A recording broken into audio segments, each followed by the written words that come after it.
Ito ay rated SPG. Striktong patnubay at gabay ng magulang ang kailangan. Maaaring may masiselang tema, lengguwahe, karahasan, sexual, horror o droga na hindi angkop sa mga... Gusto ngang takasan ni Patricia ang kasalanan niya nga sa pagpaslang nga dito kay Meredith. Kaya naman nga ay inaya niya nga itong si Ramir upang magbakasyon nga sa ibang bansa.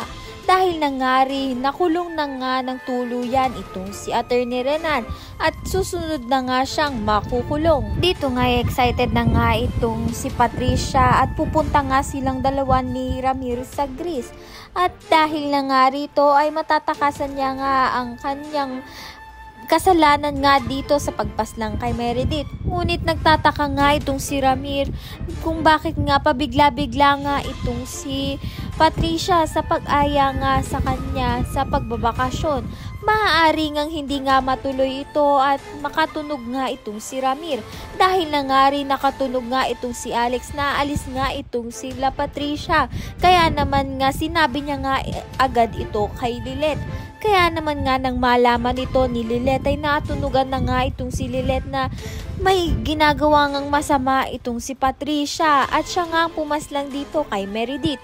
Kaya naman nga dahil dito ay agad-agad ngang sasabihin ni Lilet ang kanyang nalalaman sa ama nga niyang si Ramir.